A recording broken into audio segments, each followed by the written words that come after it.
தள்ளி இதெல்லாம் எடு. எல்லாத்தையும் பரப்பி பரப்பி போட்டுரு. வணக்கம் என் நாரின் மக்களே, சகோதர சகோதரிகளே, என் வறுமை மாப்பிள்ளைகளே, அனைவருக்கும் இனிய காலை வணக்கம். ஒரு நிமிஷம் இருங்க, அதை வச்சுக்கிறேன். ஒரு வழியாக காலையில் வீடு பார்க்குறதுக்காக கிளம்பிட்டாங்க. தாராளமாக போயிட்டு வரட்டும், எனக்கு ஒரு அப்ஜெக்ஷனும் கிடையாது. ஏன்னா இங்கே இருந்து இம்சையை கொடுக்குறதுக்கு தாராளமாக போயிட்டு வரட்டும். எவ்வளவு செலவுங்கிறத மாத்திரம் சொல்லுங்கள், அதையும் நானே கொடுத்துட்றேன். சரியா? செல்லு கரெக்டாக இருக்கா, தலைகளை இருக்கா? நேராக தான் இருக்குன்னு நினைக்கிறேன். நான் கிளம்புறியா? பதில் கூட சொல்லலடா, டம்முன்னு கதவை சாத்திட்டு போகிறேன். நான் என்ன சொல்கிறேன், ஒரு குடிக்கிற தண்ணியில் கூட எனக்குன்னு தனி பாட்டில் வச்சிட்டாங்க. இந்த பாட்டிலில் தான் நான் குடிச்சிக்கிட்டு இருக்கேன். இங்கே பாருங்க, ஒன்றுமே இல்லை. இந்த அருங்க பாருங்க, இந்த தண்ணி பாட்டில் கூட ஏன் தண்ணி பாட்டில் அவன் யூஸ் பண்ண மாட்டாங்களா, நான் யூஸ் பண்ண பொருளை அவன் யூஸ் பண்ண மாட்டாங்களா. இது போக அங்கே இருங்க, காலையிலே போய் வடை, இது பூரா என்ன தெரியுமா, வடை பூரா பருப்பு வடை வாங்கிட்டு இங்கே இருங்க. 4 வடை கிடக்கு, ஒரு பாக்கெட்டு சட்னி கிடக்கு. எதையுமே திங்கலை. வந்த உடனே நைட்டே போகிறேன்டால ஆட்டோவில். சரி வேணாம், நம்மளும் சரி அவளை நைட் நேரம் பனி நேரம் அலைய விடக்கூடாதுன்னு சொல்லி நான் தான் போவேனான்னு சொல்லி இருக்க வச்சவனே நான் தான். இன்றைக்கி காலங்காத்தால் எந்திரிச்சு என்கூட ஒரு வார்த்தை கூட சொல்லாமல் வீடு வாங்க போகிறேன் அப்படின்னு சொல்லிட்டு கிளம்பி போகிறேன். இப்போ இதுக்கு நான் என்ன பதில் சொல்ல? இல்லை, நான் இந்த தண்ணி பாட்டில் எது காட்டினேங்கிறத விளக்கம் சொல்லிடுறேன். இதே சூர்யாவாக இருந்தால் என்ன இருமா பண்ணுவேன், குடிக்கிற தண்ணி நாங்கள் 2 பேரும் ஒரே செம்பில் 2 பேரும் குடிப்போம். நான் இந்த ஒரு சீரட்டு குடிச்சிட்டு உள்ளே வந்தாலே சொல்கிறா சுமிங்கிறவன், ஒரே கப்பு வாடை அடிக்குது, ஒரே சீரட்டு வாடை வருது, கொஞ்சம் வெளியே போ, இல்லை வாயை கொப்புளிச்சிட்டு வா அப்படிங்கிறான். இதே அவள் அப்படி சொல்லுவாள். எதாக இருந்தாலும் அவள் தான், இவ தான். எதாக இருந்தாலும் என்கிட்ட பாகுபாடு பார்க்குறான். அவள் அப்படி கிடையாது, எதுலேயுமே பாகுபாடு பார்க்க மாட்டான். ரெண்டாவது இன்னொரு விஷயம் சொல்கிறேன், இவ்வளோ தூரம் வீம்புக்கு கோச்சிக்கிட்டு போகிற மாதிரி போகிறாளே, இப்படி போகிறவ அப்படியே போயிடுவான்னு நினைக்கிறீங்களா? போக மாட்டான். சம்மதக்காரமாவை கூட்டிகிட்டு ஒரு 4 இடத்துல போய் ஒரு ரவுண்ட் அடித்து வீடு பார்ப்பான். எங்கேயுமே வீடு அமையலைன்னொன்னே திருப்பி இங்கே தான் வரணும். கோச்சிக்கிட்டு போகிறவ அப்படியே போகணும், ஆனால் போகிறது கிடையாது. இங்கே தான் இருக்கணும், இங்கே தான் படுக்கணும், இங்கே தான் தூங்கணும். எல்லாத்துக்குமே இந்த வீடு தேவை. இது என்ன லாட்ஜா இல்லை சத்திரமா? நான் காலையில் என்ன தப்பாக பேசிட்டேன்? வந்தவொடனே இப்போ எனக்கு அவளுக்கு முட்டிக்கிச்சு. காரணம் என்ன தெரியுமா?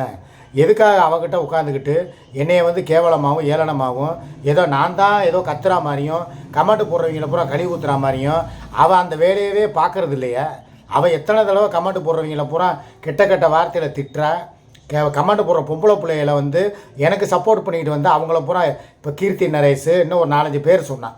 எனக்கு டக்குன்னு ஞாபகத்துக்கு வர மாட்டேங்குது. அவங்களையெல்லாம் அவங்க பேசினதே கிடையாது. கிருத்திகா ராஜேஷ் அவங்க ஒன்று, கீர்த்தி நரேஷ், இன்னும் 10 பிரியா, இப்படி சொல்லிக்கிட்டே போகலாம். எல்லா பேரையும் அவளும் திட்டியிருக்காள்ல. அப்படி இருக்கும்போது என்னமோ நான் தான் உட்காந்துக்கிட்டு லைவில் உட்காந்துக்கிட்டு கெட்ட வார்த்தை பேசுகிற மாதிரியும் அவள் எதுவுமே பேசாத மாதிரியும் என்னை வீட்டை விட்டு வெளியே போன்னு சொல்கிற மாதிரி அவளை உங்களால் சொல்ல முடியுமா? அவள் எங்கேயோ இருந்து வந்தவ, அவளை தூக்கி உட்கார வச்சுக்கிட்டு தலையில் தூக்கி வச்சுக்கிட்டு கொண்டாடுறீங்க. நான் உங்கள் கட்டின பொண்டாட்டி 25 வருஷம் குடும்பம் நடத்தினவ. ஏன் கமெண்ட் பண்ணுறவங்கள 2 வார்த்தை தான் கேட்டால் என்ன அப்படின்னா, எனக்கு அதில் உடன்பாடு இல்லைன்ட்டு. அவள் நரகளை திண்டா நீ தின்றுவிய. அப்போ அவளுக்கும் உனக்கு என்ன வித்தியாசம்? நீ எப்படி வளர்ந்த பிள்ளை, எப்படி வாழ்ந்தவ, இருக்கிற இடம் தெரியாதுங்க. வீட்டை விட்டு வெளியே போகும்போது இப்போ எப்படி போகிற, அப்படியே இந்த முக்காடுலாம் போட்டுக்கிட்டு அப்படியே எவ்வளோ ஒரு இஸ்லாத்தில் ஒரு கடைப்பிடிக்கிற பெண்ணு மாதிரி போகிறாள்ல. இதே மாதிரி தான் அப்போ இருந்தா.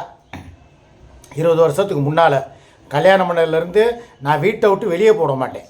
ஒரு மாவு வாங்குறதா இருந்தாலும் சரி, காய்கறியாக இருந்தாலும் சரி, பால் பாக்கெட்டாக இருந்தாலும் சரி, நான் தான் போய் எல்லாம் வாங்கிட்டு A to Z வீட்டுக்கு தேவையான பொருளை பூரா நான் தான் வாங்கிட்டு கொடுப்பேன். இன்னொன்று, சினிமானா என்னன்னே தெரியாதுங்க.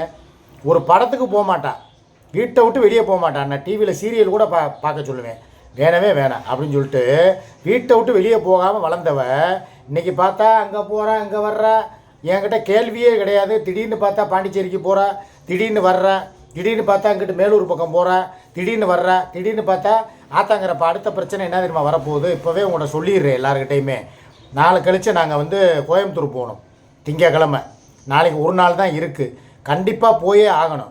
கணக்கம்பட்டி போகணும். அதுபோக இன்னொரு ரேஷன் கடை திருப்பூரில் போய் அந்த ரேஷன் கடைக்கு கார்டு சந்தாதாரர்கள் கார்டுதாரர்களுக்கு பூரா 3000 ரூபா பணம் கொடுக்குறாங்க தமிழக அரசு. அந்த பணத்தை போய் வாங்குறதுக்கு சூர்யா போகணும்டா. ஆக திருப்பூருக்கு அதுக்கடுத்து தாராபுரத்துலேருந்து ரிட்டர்ன் வரும்போது அவங்களே கூட்டிகிட்டு மதுரைக்கு வரணும். அதுபோக கோயம்புத்தூருக்கு போகணும். அதுபோக கணக்கம்பட்டிக்கு போகணும். அவளுக்கு மனசு சரியில்லை, எனக்கு வீட்டுக்குள்ளேயே இருந்து போர் அடிக்குது, பிரச்சனைக்கு மேலே பிரச்சனையாக வருது. இதுக்கெல்லாம் ஒரே தீர்வு ஏதோ நான் இந்த திருச்செந்தூருக்கு போகும்போது கவுச்சியை வச்சுட்டு போனேன். அதோடைய பலனோ என்னமோ உங்கள் காலில் எதிர்வின மாதிரி ஆகி புண்ணு வந்துருச்சு, கட்டி வந்துருச்சு. ஏதோ அதே நான் இப்போ திருச்செந்தூர் முருகனுக்கும் ஒரு வேண்டுதல் வச்சுருக்கேன். நான் பண்ணது தப்பு தான், கறியை வீட்டில் சமைச்சு வச்சுட்டு அவரையும் விட்டுட்டு நான் இந்த மாதிரி திருச்செந்தூருக்கு வந்திருக்கக்கூடாது முருகா, கண்டிப்பான முறையில் நான் அவரையும் கூட்டிகிட்டு வர்றேன், அவர் கால் புண்ணு குணமாயிட்டா அப்படின்னு சொல்லி அவள் ஒரு நேர்த்தி கடை வச்சுருக்கா. யார்கிட்ட? திருச்செந்தூர் முருகன்கிட்ட. இதுபோக கணக்கம்பட்டி சித்தருக்கும் ஒரு 5 கிலோ அரிசி வாங்கிட்டு வந்துடுறேன். எனக்கு உடம்பு சரியில்லைன்னா அவள் எவ்வளோ தூரம் பாருங்கள் எங்கே நேர்த்தி கடை வைக்கிறா என்னென்னு. அவனால தான் அந்த பிரச்சனை. ஆனால் அதுக்கு அவளே ஒரு தீர்வு. நான் தான் சொன்னேன், எப்போ ஏதோ தெரிஞ்சோ தெரியாமையோ நீ கவுச்சியை வச்சுட்ட, காலில் புண்ணு வந்துருச்சு. இதுக்கெல்லாம் காரணம் நீ அன்றைக்கி திருச்செந்தூருக்கு கவுச்சி வச்சுட்டு போனது தான், கறி குழம்பை வச்சுட்டு நீ அதை சட்டியோடு வச்சுட்டு போனது தான். நானும் நீ போன அன்னைக்கு இங்கே நாட்டுக்கோழி பிரியாணி வாங்கி தின்றுருக்கக்கூடாது. ஆக என் மேலேயும் தப்பு இருக்குது, ஓ மேலேயும் தப்பு இருக்குது. இதுக்கு 2க்கு பரிகாரம் என்ன? திருச்செந்தூர் முருகன் கோயிலுக்கு நானும் வர்றேன், 2 பேரும் போவோம். ஏதோ இந்த எங்கள் இதிலலாம் ஏதோ ஒரு இடத்துல அடிபட்டுச்சாலோ புண்ணு வந்தாலோ அதை செஞ்சு போடுவாங்க எங்கள் பள்ளிவாசல்களில். அது என்னது பாதம், அது உங்கள் இதில் இருக்கான்னு தெரியலை.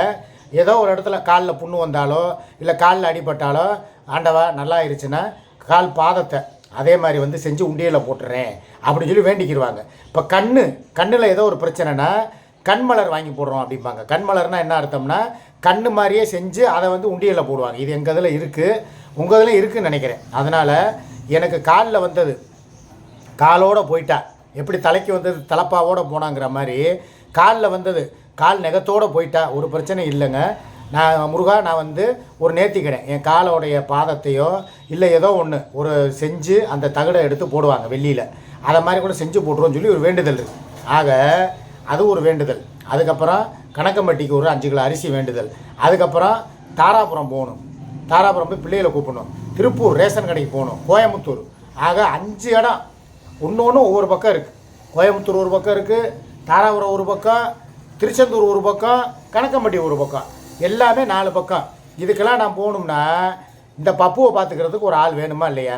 எல்லா இடத்துக்கும் நான் பப்புவை கூட்டு போக முடியுமா? கொஞ்சம் யோசிச்சு பாருங்கள். இதுக்காகத்தான் நான் இப்போ சரி இவளை போவேணான்னு சொல்லி தடுத்து என் கூடவே நான் வச்சுக்கிறேன். இப்போயும் இந்த ஒரு 2 நாளைக்கு அது இருக்கட்டும்னு பார்த்தா கரெக்டாக பாருங்களேன், நான் என்னைக்கு பேச்சுவார்த்தை போட்டு எப்போ நாங்கள் ஊருக்கு போக வேண்டியது இருக்குது பப்புவை பார்த்துக்கன்னு சொல்கிறேனோ அன்னைக்கு அப்படியே கால் கிளம்பிடுவேன். நான் வீடு பார்க்க போகணும், நான் அங்கே போகணும், பப்புவையும் கூட்டிகிட்டு போயிருங்க. இதே பழக்கமாக போச்சு. அந்த பப்பு அவங்க வீட்டில் வளர்ந்தது. அவங்க வீடுனா மையம் வச்சுருந்தேன், பெரிய மையம் அசாரு, அவன்கிட்ட இருந்தது இது. அதை நான் தான் சரி ரைட்டு, அவன் வீடு முடியாக கொட்டுது, உங்கள் பேரனுக்கு வாயில் முடி போயிடும், அதனால் ஏதாவது வயிற்றால போகுது, நீங்கள் கூட்டு போங்கன்னு சொன்னதுக்காகத்தான் அதை கூட்டிகிட்டு போய் நான் வளர்த்தேன். இப்போ ஒரு ஆத்திர அவசரத்துக்கு நாங்கள் எங்கேயாவது போகணும்னா கூட, சூர்யாவும் நானும் போகணும்னா கூட இது வரைக்கும் ஒரு 6 மாதமாக பார்த்துட்டேன். ஒவ்வொரு தடவையும் நான் போய் விட போவேன், அதெல்லாம் விடாதீங்க நான் வெளியே கிளம்பிட்டேன். ஒவ்வொரு தடவையும் போவேன், விடாதீங்கன்னு சொல்லி இப்போ அது என் கூடவே தான் இருக்குது. இப்போ முக்கியமான விஷயம், இந்த காலையில் கிளம்பி இப்படி போனான்னா நான் எங்கே போவேன், யார்கிட்ட போய் இதை கொண்டு போய் விடுவேன்? ஹாஸ்டலில் விட முடியுமா, இல்லை என் பெரிய மேன்ட்ட விட முடியுமா? அவன் வேலைக்கு போகிறவன், இவன் தான் வீட்டில் வெட்டியாக சும்மா இருக்கிறவன், எல்லா பக்கமும் போய் வம்புழுத்துட்டு வந்துடுறான். இவளுக்கு அடைக்கலம் கொடுத்தது ஏன் தப்பா? கொடுத்தவனுக்கே குத்துனவனுக்கே குடல் வந்து போன கதையா இப்போ நான் இவளுக்காக எல்லாம் பார்க்குறேன்ல. காலையிலேருந்து இந்த கேட்காத கொண்டு வாங்கிட்டு கொடுக்குறேன். இப்போ வீடு பார்க்குறதுக்கு அப்படியே போய் பார்த்தாலும் அந்த அட்வான்ஸ் காசும் உன் நகையை அடகு வச்சு கொடுக்குறியா கொடு, திருப்பி நானே ஏன் சொந்த செலவில் அடுத்த மாதம் யூடியூப் வருமானத்தில் பணத்தை கொடுத்துறேன்னு சொல்லிட்டேன்ல. இதுக்கு மேலே ஒருத்தர் எவ்வளோ தூரம் தான் இறங்கி போகிறது? எனக்கு மன உளைச்சலையும் தர்றாங்க, என் நிம்மதியவும் கெடுக்கிறாங்க, லைவ் போடவும் விடுறதில்ல, கெட்ட வார்த்தைகளை பேசுறது, இவளும் லைவில் போட்டு கெட்ட வார்த்தைகளை பேசுறது, கமெண்ட் பண்ணுறவங்கள பூரா திட்டுறது. ஆக எல்லா வகையிலையும் எல்லா பக்கமும் கெட்ட பேர். என்னைக்கு இந்த சுகைலுங்கிற பேரை எடுத்தாலோ வாயை திறந்தாலோ அன்னையோட இவளுக்கு சனியை முடிச்சிச்சுன்னு அணத்தை முடிக்க ஆரம்பிச்சிச்சு. இப்போ முதற்கொண்டு பாருங்கள், 50,000 ரூபா 1 லட்ச ரூபா வாங்குற வரைக்கும் என் வீடியோக்களையும் ஷார்ட்ஸையும் போட்டு அப்லோடு பண்ணேன். இப்போ நான் காசு கொடுக்கல, அடமானம் வச்சு தான் நீ கொடுனோன்னு எல்லாத்தையும் அழிக்கிறா. ஒரு பொம்பளைக்கு ஒரு மனசு இருக்கணும். இப்படி பச்சோந்தி மாதிரி நேரத்துக்கு நேரம் நிறம் மாறக்கூடாது. இப்போ நானாவது சரி ரைட்டு கட்டின பொண்டாட்டி நம்மளுக்கு என்றைக்கு தேவைப்படுவா. நாளைக்கு நம்மளே ஒரு கபர்ஸ்தான் குடிக்கல போகிறோம், இறுதிச் சடங்கை செஞ்சு என்னை போய் இறக்குறதுக்கு இவங்க தான் வேணுங்கிறதுக்காகத்தானே நான் இவங்களை விடாமல் பிடிச்சி வச்சுக்கிட்டே இருக்கிறேன். ஆனால் இயற்கையாக எனக்கு மரணம் அடைகிறதுக்கு முன்னாடியே என்னையவே மருந்து குடிக்க வச்சுருவாளுங்க போல். யார் அவளை கூட ஒரு பங்கில் சேர்த்துக்கிறலாம். இவ தான் சொல்கிறேன். இப்போ இந்த வீடு பார்க்க கிளம்பிட்டால போவேன், மத்தியானம் ஃபோன் பண்ணுவேன், ஒரு 500 ரூபா போட்டு விடுங்க. எதுக்குப்பா? சம்மந்தக்காரம்மா நான் அச்சு எல்லாம் சேர்ந்து சாப்பிட போகிறோம், அம்மா மெஸ்ஸுக்கு போகிறோம், குமார் மெஸ்ஸுக்கு போகிறோம், கெளுத்தி மீன் திங்க போகிறோம், பிரியாணி திங்க போகிறோம். அவன் இங்கே சோத்துக்கு வழி இல்லாமல் நான்லாம் உட்காந்துக்கிட்டு இருக்கேன், பச்சை மிளகாவையும் பழைய சோத்தையும் தின்னுக்கிட்டு. இவளுக்கு பீஸா பிரியாணி கேட்குது. இப்படி வந்து முந்தி எவ்வளோக்கு எவ்வளோ சிக்கனமாக வாழ்ந்தாலோ இப்போ அவ்வளோக்கு அவ்வளோ தலைகளாக மாறிட்டான். சுமியை தான் சொல்கிறேன்.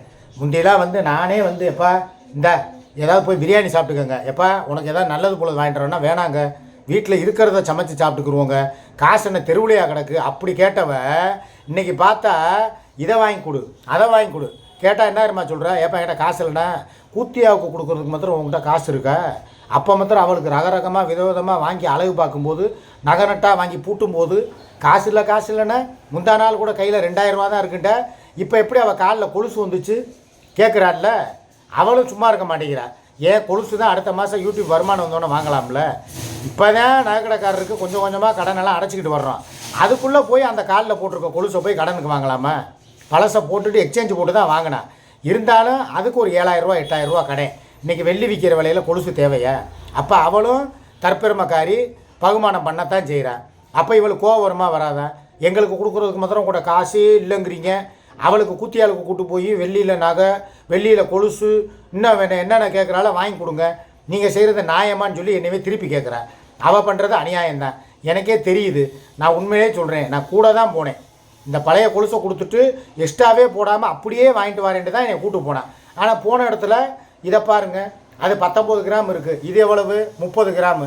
அப்போ எக்ஸ்ட்ரா உள்ள அந்த 11 கிராமுக்கு காசு கேட்பாங்கல்ல. பழசை வந்து அப்படியே எடுப்பாங்க. இன்றைக்கி ரேட்டு கிராம் 275 ரூபாயாம். அதை பழசை 200 ரூபாய்க்கு எடுத்தாங்க. அப்போ அதில் ஒரு 20 கிராமுக்கு நட்டான்.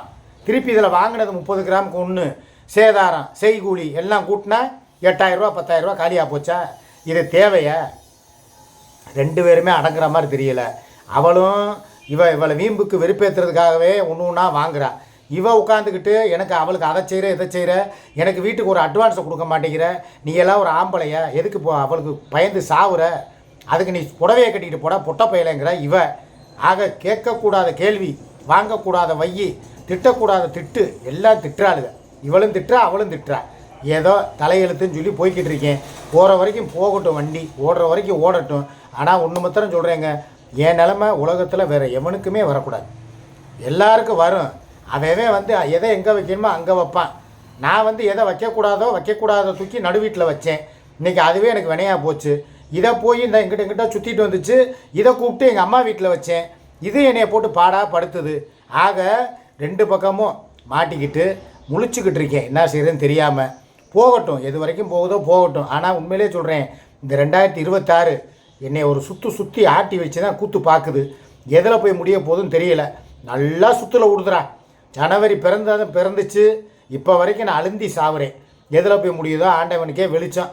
ஏதோ அண்ணே நல்லா இருக்கணும்னு 4 தங்கச்சி பிள்ளைங்க நீங்கள் நினைக்கிறீங்க, மாப்பிள்ளைங்க நீங்கள் எனக்காக வந்து துவா செய்கிறீங்க. அதனால் நான் நல்லா இருக்கேன். பார்ப்போம், இது வரைக்கும் போகுதோ போகும் வரை போகட்டும். பாய்.